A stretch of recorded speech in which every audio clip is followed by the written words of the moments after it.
జాబిలి నవ్వే ముంగిళ్ళలో రోజు దీపావళి.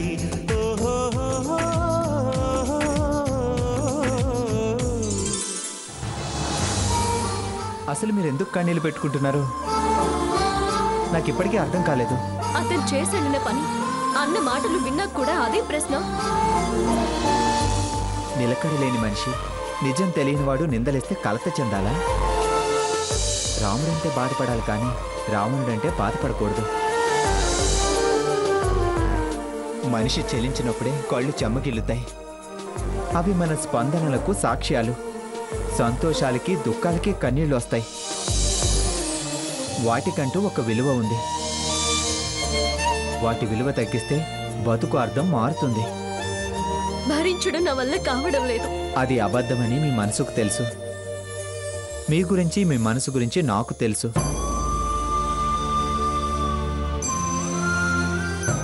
నేను ముందుకొచ్చాక మీరింకా ఆ మాటలకి విలువివ్వడమేంటి? రేపు నన్ను చూసి నవ్వుతారు కదా. భయపడితే భయపెడతారు, ఏడిస్తే ఏడిపిస్తారు.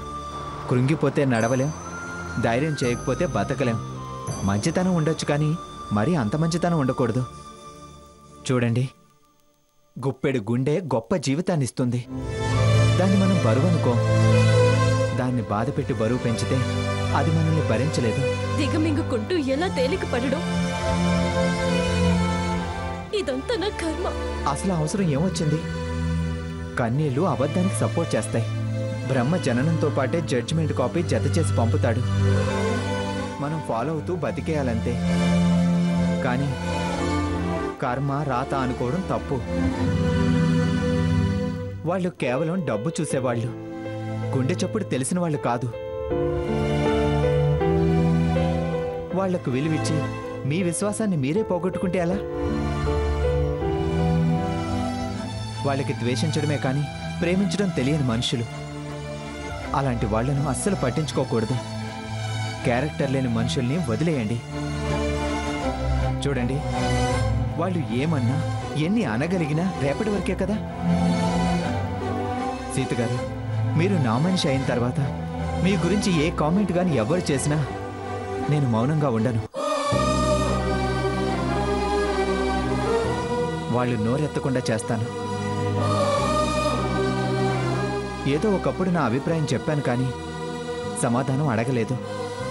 మీ మీద గౌరవం అలానే ఉంది. మీ స్థానం మీదే. పరిచయమైన కొత్తలో నాన్ స్టాప్గా మాట్లాడేవాణ్ణి. కానీ ఆ తర్వాత నన్ను నేను ఎందుకు కంట్రోల్ చేసుకున్నానో మీరే ఆలోచించాలి. నన్ను అడ్డం పెట్టుకుని వాళ్ళు గెలవాలని చూస్తున్నారు. కానీ నేనుండగా వాళ్ళు గెలవలేరు. నేను మీకు తోడుగా ఉంటాను. ధైర్యంగా ఉండండి. నేను మీ నుంచి ఏం ఆశించటం లేదు. మీ కండిషన్స్కి లోబడే ఉంటాను.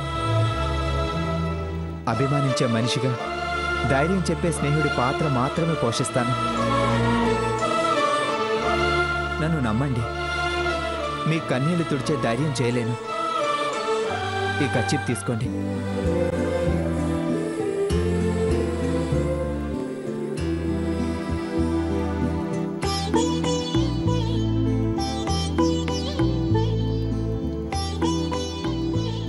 మీ ఆత్మస్థైర్యం చెదరలేదనడానికి ఇదే నిదర్శనం.